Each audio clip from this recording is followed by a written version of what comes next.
Boa tarde. Hoje é um dia muito especial para a live do Moza. Hoje vamos falar com a escritora Paulina Chiziane. Vamos falar sobre mulher e literatura. Espero que seja uma live maravilhosa. Já me preparei o dia todo. Estou só esperando que a Paulina entre para a gente começar a nossa conversa, o nosso bate-papo.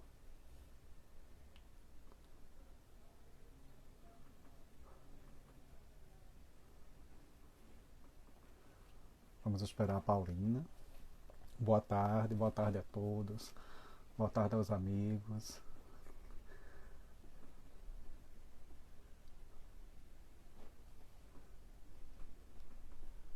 Vamos lá, quando a Paulina entrar. Boa tarde, Ana Mafalda. Boa tarde, Silvio. Boa tarde a todos. Desculpem que a luz embaça a letra branca e eu não consigo ver direito. Vamos esperar a Paulina entrar.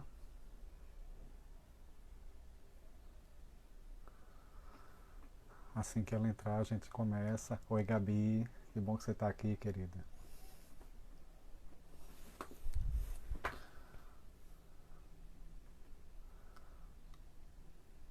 Vamos esperar. Boa tarde, Naila. Boa tarde, Anastimenes. Nossa, quanta gente. Paulina entrou.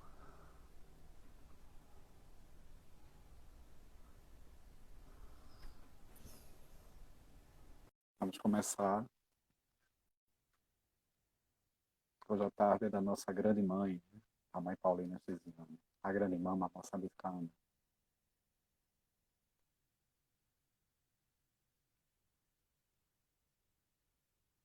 Boa tarde a todos, boa tarde a todos. Muita energia positiva. Olá, Deusa. Tá uma noite, segunda e segunda. Olá, boa noite. Boa noite, boa tarde aí para vocês. Que honra, Paulina, falar com você. Quero te dar todos os meus cumprimentos, né? Tomar a bênção, a grande mãe, né, dos escritores da contemporaneidade de Moçambique.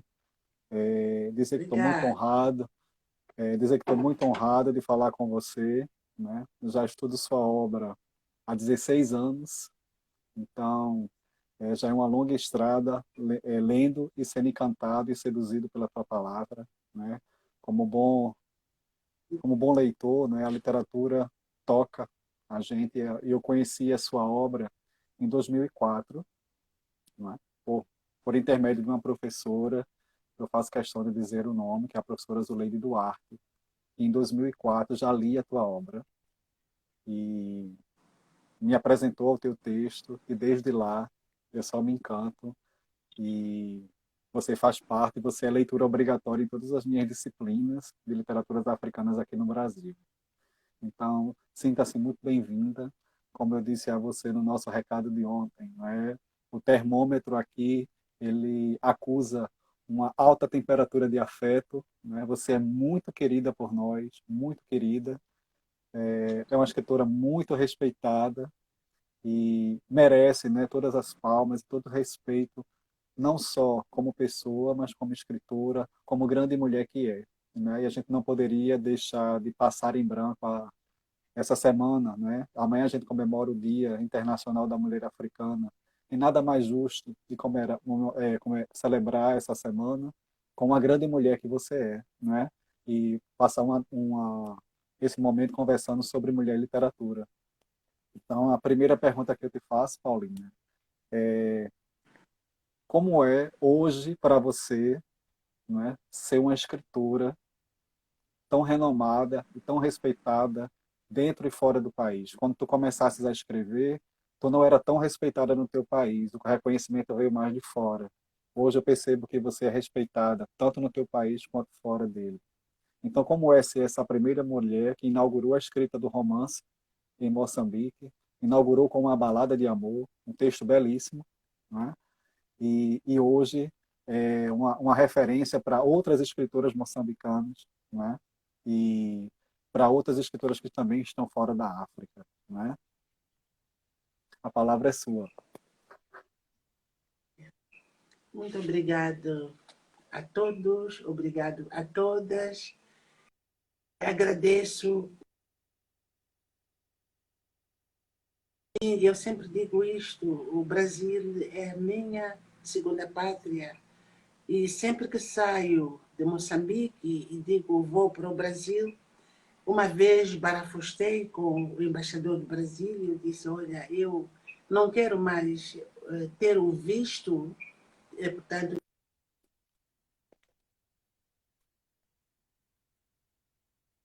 Brasil, eu vou para casa, eu vou ver os meus irmãos que estão do lado do Atlântico.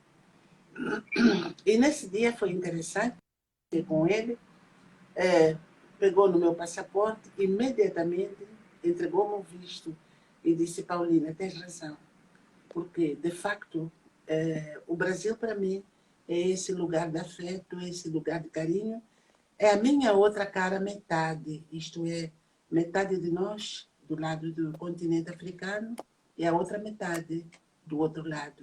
Então, eu sinto muito carinho pelo Brasil e obrigado por este convite, por este momento, para trocarmos impressões. Ora, falar da minha trajetória é um bocado interessante e caricato.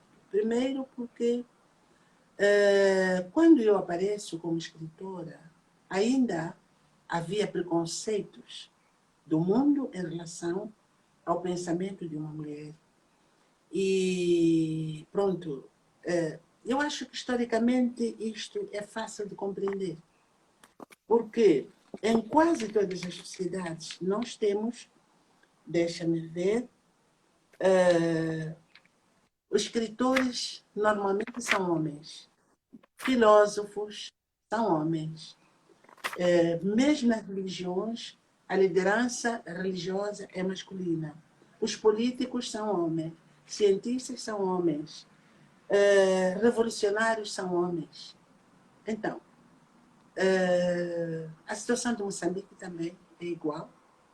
No tempo colonial, o Estado colonial prezava a família, a construção da sociedade patriarcal, e as mulheres eram sempre colocadas como aquelas que não pensam pouco, aquelas que não têm capacidade por causa do mito judaico-cristão que estava ligado à instituição colonial, que era uma instituição católica.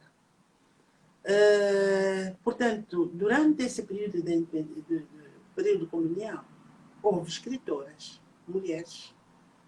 Recordo-me agora da Glória de Santana, que é uma escritora portuguesa, moçambicana. Ela escreveu textos lindíssimos. Recordo-me dela com muita saudade.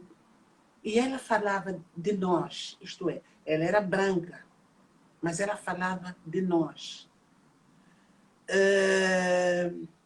Falava com a sua linguagem, com o seu ponto de vista sobre o mundo. Era uma mulher branca.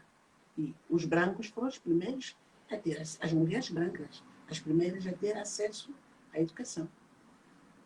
Um pouco mais tarde, portanto, foi a Glória de Santana, foi a Clotilde Silva, que também já partiu para o mundo. Então, foi uma poetisa extraordinária.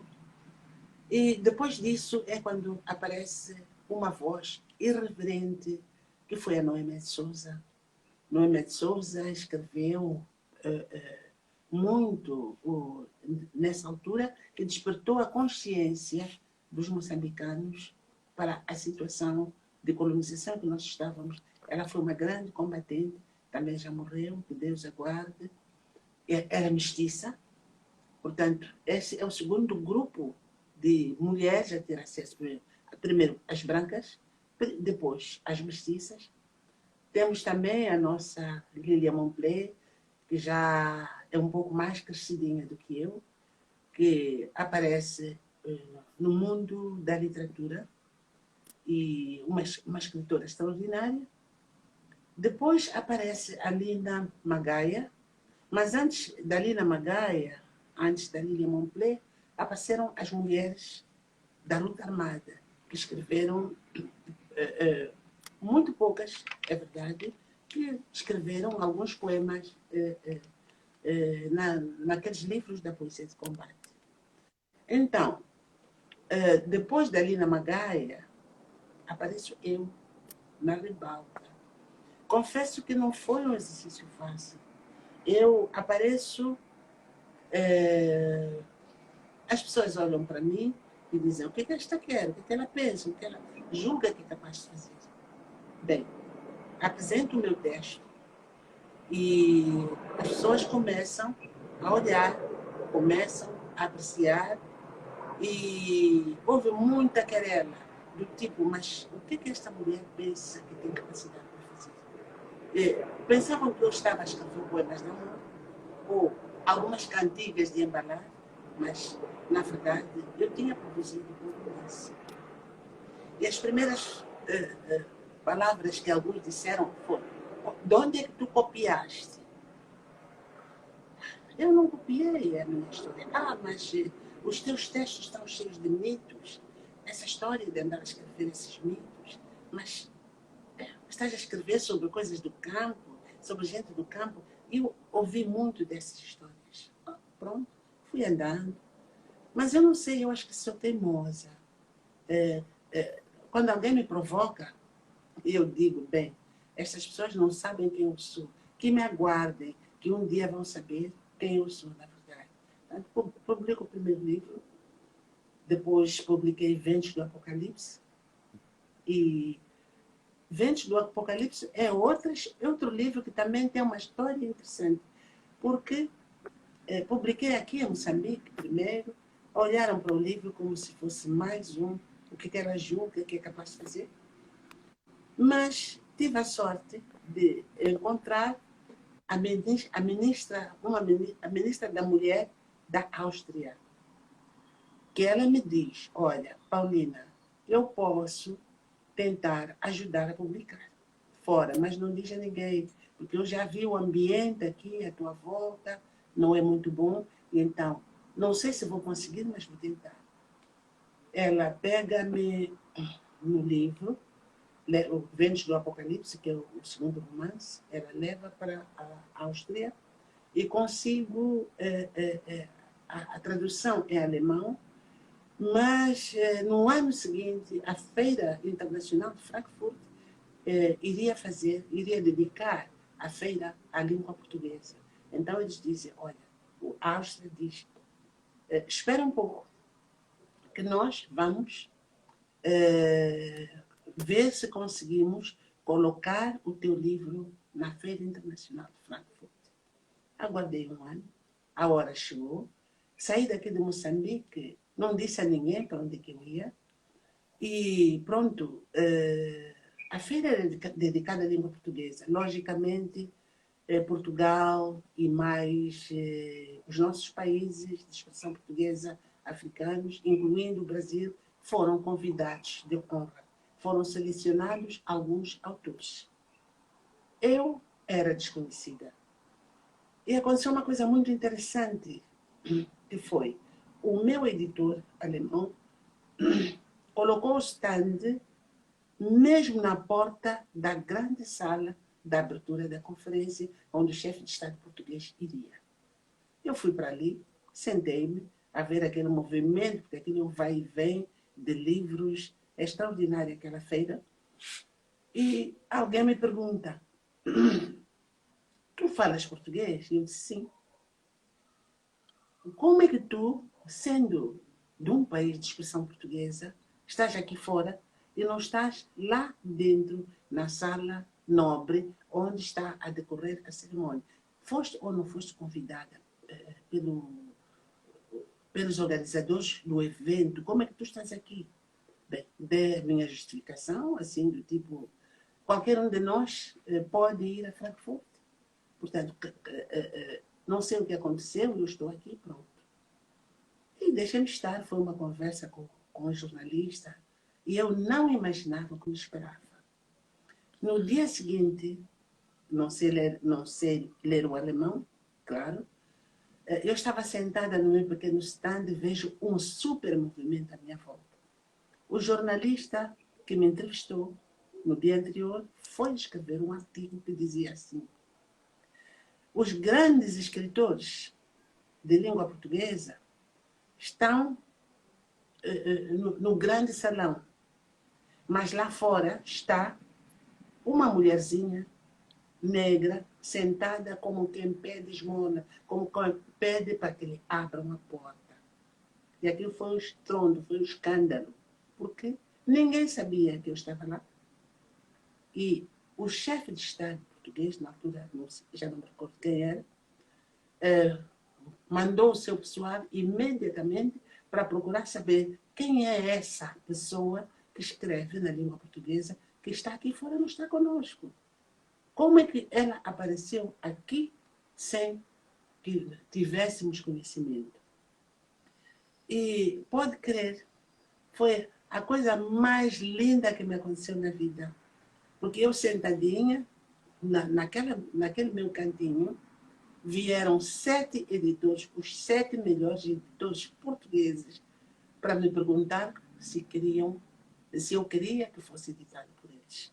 Então, o meu editor alemão disse: calma, Paulina, isto é assim, é preciso viver a festa. Tu és a mulher da festa, és o centro da atenção de Portugal nesta altura. Então, eu é que vou fazer a sua agenda. Então, fui conversando com os diferentes editores e acabei optando pela editora Caminho por causa da relação que a Caminho tinha comigo. Eu li muitos livros que foram trazidos pela Caminho logo depois da independência. Então, eu disse: bem, a Caminho tem uma boa experiência de trabalho com Moçambique, então vou ficar com a Caminho. E foi assim que a minha trajetória começou. E quando eu volto para casa, todo mundo fica espantado. Paulina, como é que foste à Alemanha? Fui porque tenho amigos. E foi exatamente assim que aconteceu. Então, a minha carreira começou assim, dessa maneira. Começo, de facto, a ser reconhecida fora. Dentro de casa, quando digo dentro de casa, estou falando do meu país, ainda havia aquele preconceito de que mulher só escreve poesias, coisas pequenas, etc. Mas, enfim, fui andando, cheguei até hoje. Meu Deus, acho que já são 30 anos a correr para cima, para baixo, a escrever, a publicar, a viajar, etc. Mas é algo que me dá muita, muita, muita alegria. Então, para mim, hoje, eu posso dizer com toda a certeza que a literatura é importante. A voz das mulheres sempre esteve ausente na literatura, por essas razões todas que eu invoquei primeiro. E é por isso que nós, de certa maneira, temos um mundo desequilibrado. Os brancos, as mulheres brancas que escreveram, falaram de nós. As mulheres mestiças também falaram de nós. Mas é muito diferente quando alguém fala de si mesmo. Então, eu apareço como esta pessoa que fala de si, do seu povo, o nosso imaginário, os nossos contos, os nossos sonhos, os nossos mitos, etc. E hoje, graças a Deus, o meu país está de bem comigo, também estou de bem com o meu país. É assim Que que eu maravilha, posso... Paulina. É, é uma, é uma aula te ouvir. Você, como eu digo aqui, você tem muita sabedoria. Eu conversava com a Deus antes de conversar com você, e eu dizia, eu não sei como é que eu vou conseguir falar com a Paulina, porque quando a gente fica diante de você, você tem uma magia tão forte na palavra, que a gente, que só da gente ficar te olhando, a gente já fica energizado. E assim é teu texto. Eu lembro quando eu li o teu primeiro livro, que foi o Balada de Amor ao Vento, uma das coisas que me intrigava era o fato de você não se dizer romancista, você dizer, eu não sou romancista, eu sou uma contadora de histórias. E isso ficava na minha mente. Você sabe que a gente que é da universidade e que é professor da literatura vive muito mais da indecisão do que da precisão. E eu ia sendo perseguido, né, pela tua narrativa. E logo no teu primeiro romance, no Balada de Amor ao Vento, quando você cria a personagem Sarnau, que é uma personagem muito forte, Sarnau é uma mulher muito forte, né, e eu ver uma mulher contar de uma forma tão romântica a sua dor, de uma forma tão bonita, tão metafórica, né? Então aquilo ali era um romance novo. Quando você dizia que não era romancista, era bem interessante porque você estava propondo uma nova forma de contar, que é uma coisa muito peculiar sua. Aí logo no início, Sarnau diz: tem uma filha crescida que ainda estuda, embora já tenha estudado muito. Um dia disse-me que a terra é redonda. Por fora é toda verde e lá no fundo tem um centro vermelho, como um melão. Que a terra é a mãe da natureza e tudo suporta para parir a vida, como a mulher. Os golpes da vida a mulher suporta no silêncio da terra. Na amargura suave segrega um líquido triste e viscoso, como um melão. Quem já viajou no mundo da mulher? Quem ainda não foi, que vá. Basta dar um golpe profundo, profundo, que do centro vermelho explodirá um fogo, mesmo igual à erupção de um vulcão. Esse parágrafo aqui, eu tenho o teu livro, eu faço questão de te mostrar, tá aqui. E eu fiz uma cópia dele. Isso aqui é um ouro. Quando eu morrer, meus alunos vão querer leiloar, porque tem todas as minhas anotações. Toda vez que eu leio é um golpe. Então, é realmente um golpe. Você dá um golpe na narrativa, você dá um golpe no seu leitor. Né? E você faz isso contando uma história. Né? E isso perpassa, Paulina, toda a tua narrativa. Né? E em várias entrevistas suas, eu assisti várias e assisto várias. Né? Sempre que tudo que está disponível na internet, toda entrevista que você dá, tudo que você fala, né? Você tem uma linha de autenticidade nas suas entrevistas. E uma das coisas que você sempre diz, eu escrevo para as mulheres. Eu apresento o mundo das mulheres para as mulheres. E você ainda faz isso hoje, Paulinho?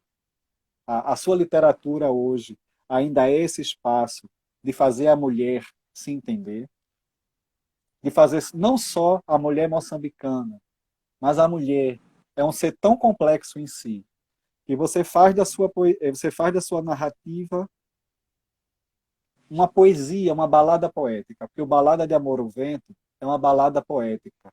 Você convida a gente para dançar sobre o ritmo da poesia nas histórias que você conta. É como se você ninasse a gente, mostrando com toda a seriedade da sabedoria a dor de ser mulher, não é? A dor de ser golpeada, a dor de existir, como se a mulher nascesse para a dor. Então eu percebo isso em todos os seus textos, né? No Nikesh, no Alegre Canto da Perdiz, né? Ventos do Apocalipse tem uma metáfora fortíssima que eu nunca esqueço, não é? Quando você lá diz, mata que amanhã faremos outro. É muito forte, não é? Só quem viveu a guerra, só quem tem a sensibilidade de ver o seu país brigar dentro dele mesmo, é que tem a capacidade de, numa frase tão pequena, concentrar tanta dor.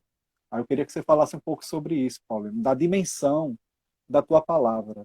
Tua palavra é tão densa que você consegue juntar muita emoção em pouca coisa. Você juntou a mulher, você pegou o melão e mostrou a mulher é um melão.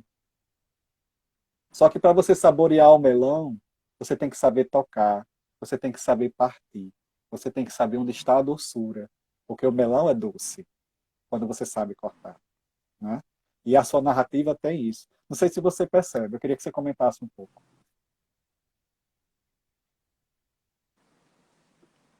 Muito bem. O meu primeiro comentário vai para esta questão de eu dizer que não sou romancista.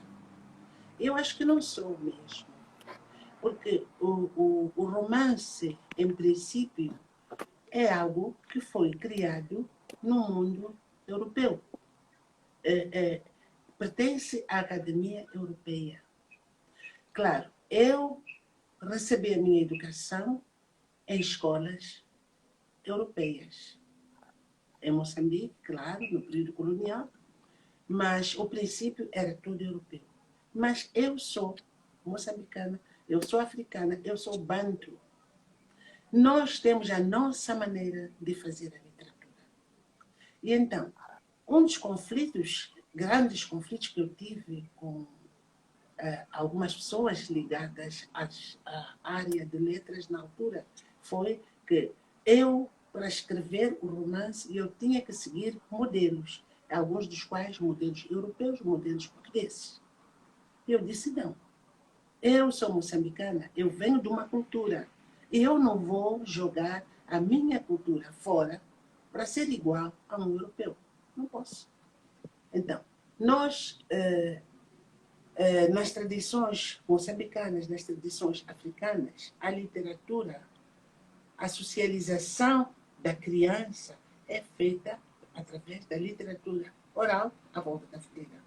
E a maneira de contar aquelas histórias tem outra técnica e leva consigo outros elementos que não são os elementos europeus. E eu não vou aceitar deitar fora parte de mim. Uma coisa que também, na altura, me criticavam muito. Não, tu usas muito os mitos. Que importância tem usar o mito e o provérbio? Eu disse, não. Na minha tradição, quando se vai contar uma história, começa-se com uma frase, que é um ditado ou um provérbio, que nem este, que é forte, mata que amanhã faremos outro. Então, eu começo a fazer a mistura do conhecimento adquirido no mundo europeu com o meu ser africano. E isso criava assim, uma salada que fazia alguma confusão a algumas pessoas. Por outro lado, a literatura, para mim, deixou de ser, aliás, nunca foi o lugar do prazer. É verdade que dá-me muito prazer terminar um livro ou escrever um livro, dá-me prazer fazer isso. Contudo, é uma questão individual, é uma questão pessoal. Eu sou das poucas pessoas neste país que tiveram acesso,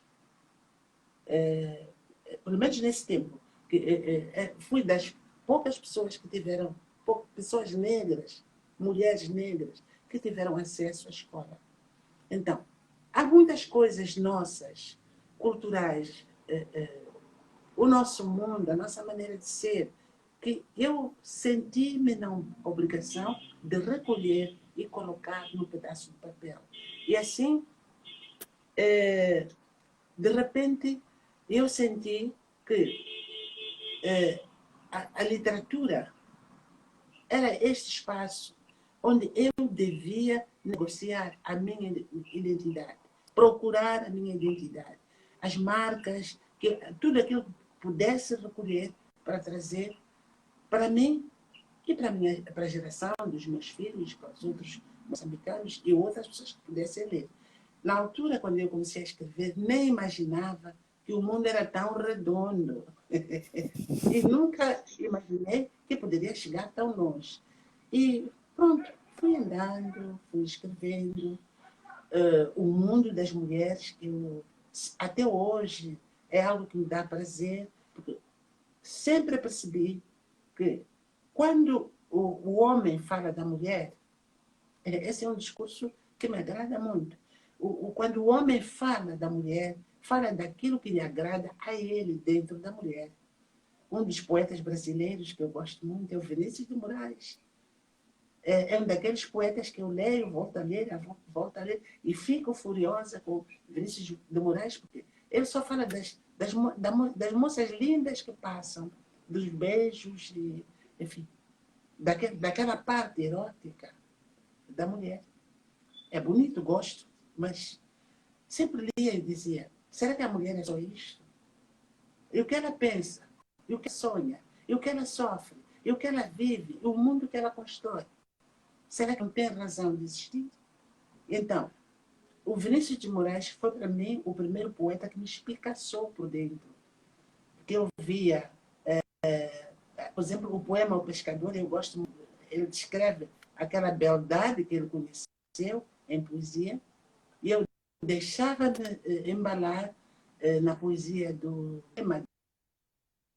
Mas depois, pronto, mas só falou das coisas bonitas, a gente gosta nela. E ela, a essência dela, onde é que está? E fui lendo outros e encontrei quase a mesma coisa. Das mulheres brancas que falavam do povo moçambicano, das mulheres negras, particularmente, falava sempre da pobre mulher, com o bebê nas costas. Ai, pobre mulher que trabalha e faz de tudo. Mas é sempre à volta da imagem da mulher mãe. Eu sempre dizia, ok, está certo. A mulher é mãe, a mulher luta para que os filhos cresçam, mas é apenas isso. E o sonho dela onde é que fica? O mundo dela onde é que fica? Eu fui andando, eu fui navegando neste sonho e acabei escrevendo o Niket, aquela loucura. O Niket é também uma outra história que eu escrevi. Nem sei como é que aquele livro saiu assim, mas contaram assim, de uma forma muito breve. Um dia, em frente à varanda da minha casa, quando eu vivia na Zambésia, que vivi muito tempo lá, duas mulheres põem-se a lutar por causa de um cavalheiro. E cada uma dizia aquilo que achava que devia dizer na luta, aquela rivalidade que tinham pelo homem. E foram tantos os nomes que cada uma disse a outra, que finalmente o tal homem apareceu ali perto e descobriu que as duas mulheres a quem enganava descobriram-se e lutavam por ele. E ele foge. Pronto. É uma cena banal. A história me ficou. Cada vez que eu me lembrava dos palavrões daquelas mulheres, eu só dizia, meu Deus do céu. Mas o que aconteceu para essas mulheres lutarem assim por aquele tipo que, quando se aproxima delas e vê a confusão, mete as mãos no bolso e dá uma retirada e vai embora. Quando dei por mim, estava com a caneta na mão a registrar os palavrões no papel. E a história assim veio. É claro que depois disso, eu fui, procurei o homem, conversei com ele, procurei as mulheres, conversei com elas, para ouvir as diferentes versões e fui acrescentando mais outras histórias, vou dando, que eu já nem tenho controle. Esse livro corre, viaja, vai, etc. E quando eu escrevo o Niket, confesso, eu mesma descobri o mundo do feminino. Eu acabei chegando onde eu queria chegar. O que as mulheres pensam? O que as mulheres sonham? O que elas sentem? Como é que descreve um homem? O que é o mundo da mulher? Então, trouxe o livro. O livro, primeiro, editei em Portugal, foi muito bem recebido em Portugal. Aqui, que remédio tiveram as pessoas, se não dizer bem, os portugueses gostaram, deve ser interessante. Livro da mulher, por muito bom que seja, tem que ter defeito, são os preconceitos que a sociedade nos deu. Então, são essas aventuras em que eu me envolvi e depois escrevi O Alegre Canto da Perdiz, que foi um outro livro, para mim, muito interessante, porque descobriu o outro lado da mulher. Nós, como país, fomos colonizados por Portugal. Descobri naquela história que as mulheres e os homens viveram a colonização de maneira diferente. Enquanto o homem era levado para as plantações, para o trabalho forçado, para, às vezes, para o desterro, as mulheres eram violadas. Naquele grande princípio do nosso brasileiro Gilberto Freire, o lusotropicalismo. Portanto, o branco sentia-se no direito de violar as mulheres e fazer delas aquilo que ele achava que devia fazer. Então, encontro uma pessoa, ela tem, a senhora que eu conheci, sim, tem 2 filhos negros e 2 filhos mestiços, porque teve um marido negro e depois teve um marido branco. E foi muito interessante a viagem à volta dessa história, para perceber que, afinal, no sistema colonial, os homens e as mulheres viveram o colonialismo de maneira diferente. Esse é o outro lado. No Niquesh foi interessante saber como as mulheres, portanto, mulheres do mesmo país, nós aqui no Sul estamos num sistema patrilinear, enquanto o Norte é matrilinear, como é que elas encaram o mundo e como é que elas sonham o mundo. Então, fiz esse trabalho de colocar alguma coisa que nos ajudasse a refletir sobre o feminino. E a partir de uma certa altura, achei que devia mudar de linha, porque há tantas outras coisas que podem ser descritas, mas, fundamentalmente, a minha questão está muito ligada à questão da liberdade. Portanto, mesmo entre homens, a opressão existe, a segregação existe. O homem branco, como é que olha para o homem negro?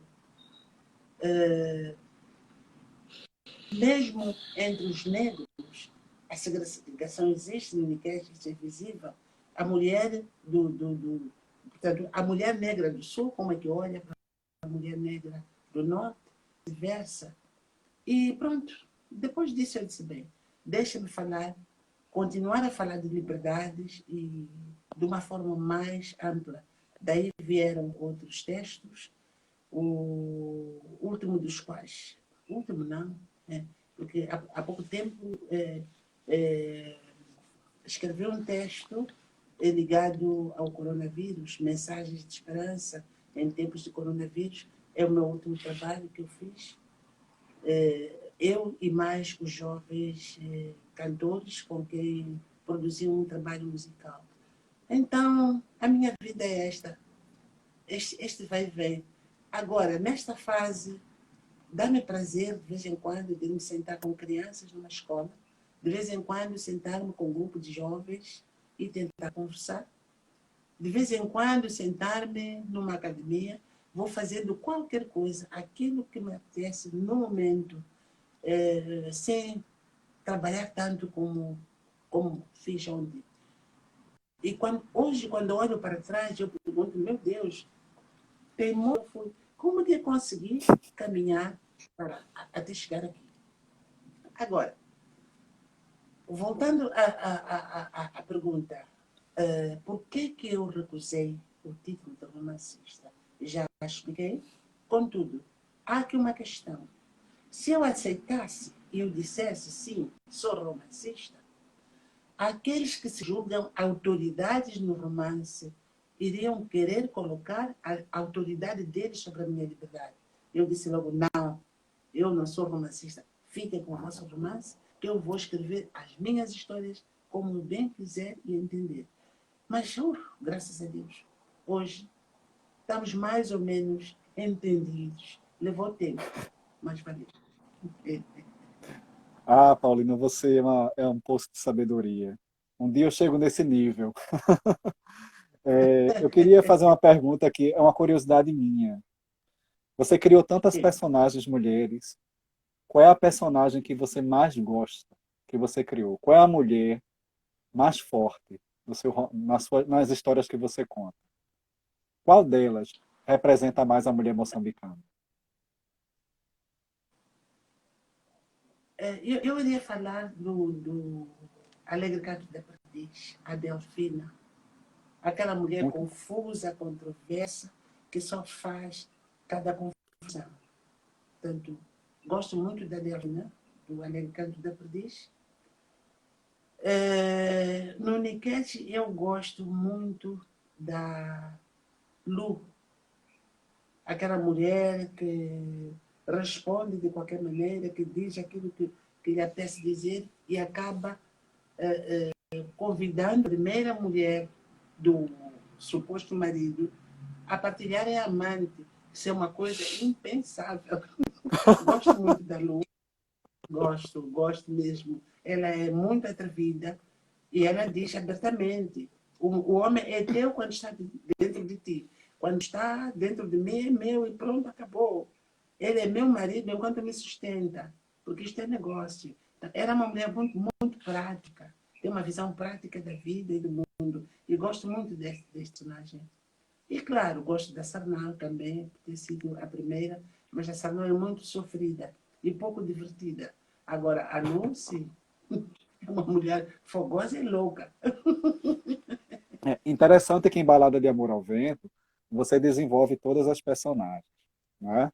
É bem interessante. E você vai separando como se fossem histórias, micro-histórias, que vão se movimentando nesse ciclo da mulher, não é?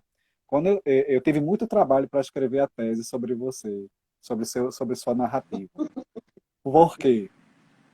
Porque era uma narrativa nova, e isso me instigava, né? Eu passava horas e horas, noites e noites fazendo análise, né? Não sei se você já acompanhou as minhas lives, eu passo horas e horas falando dos poemas, falando do trabalho com a palavra. A palavra para mim é uma coisa muito sagrada, Paulina. Eu tenho sangue africano, né? Minha tataravó era moçambicana, ela veio aqui para o Brasil. E eu acho que esse respeito que eu tenho à palavra e a forma como ela é burilada, a palavra é uma pérola, né? É uma pérola bruta que vai sendo lapidada com por mãos diferentes, né? E você tem uma forma de burilar sua pedra.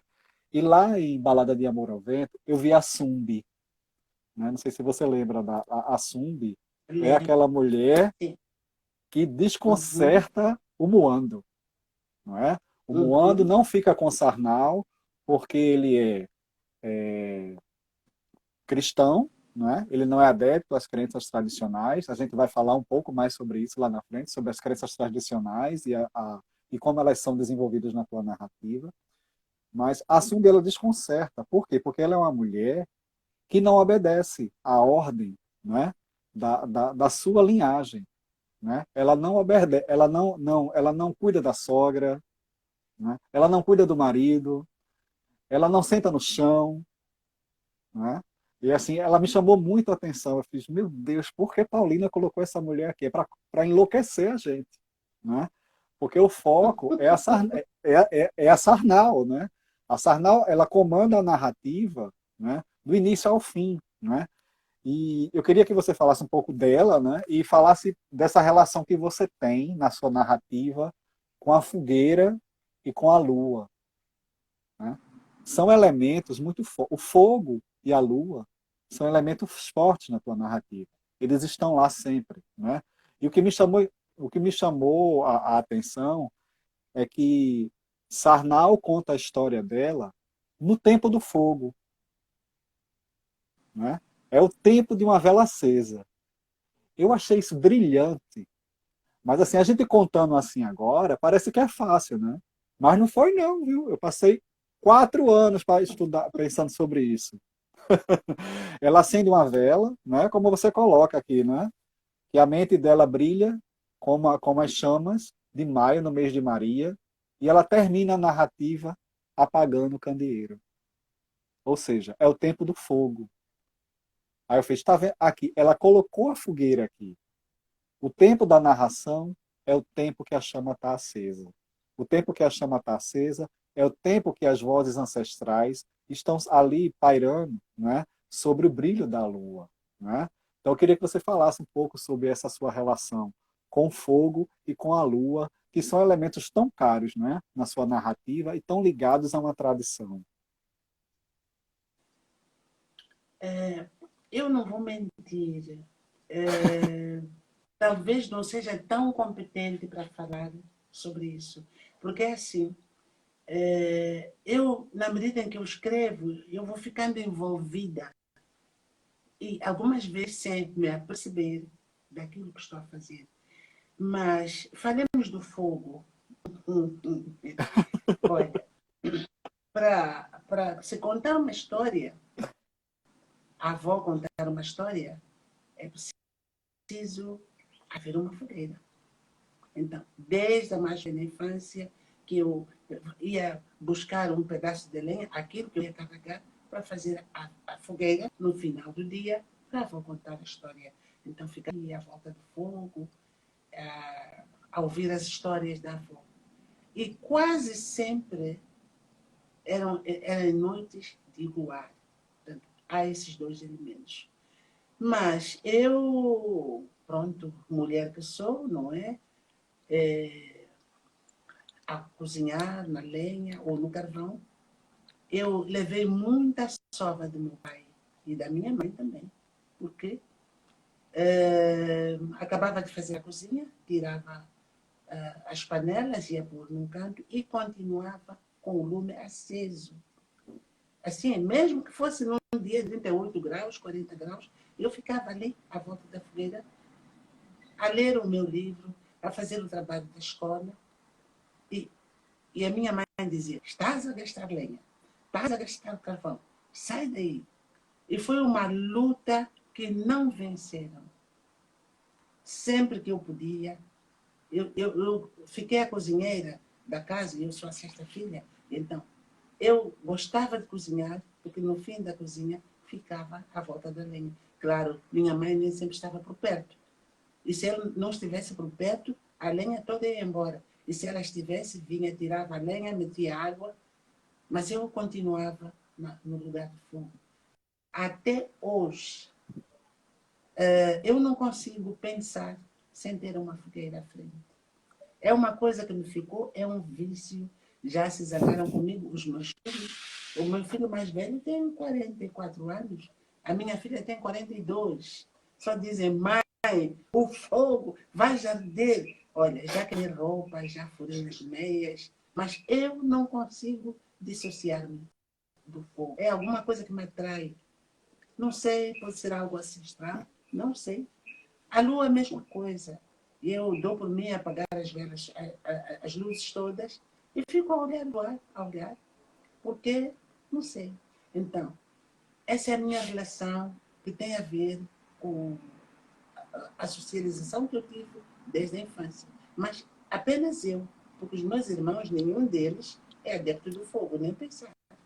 Eu agora, claro, tenho, é o tempo moderno, tenho um fogão a gás, de vez em quando carvão para os grelhados, mas eu não me dissocio do fogo. Ainda hoje, aqui faz um pouco de frio.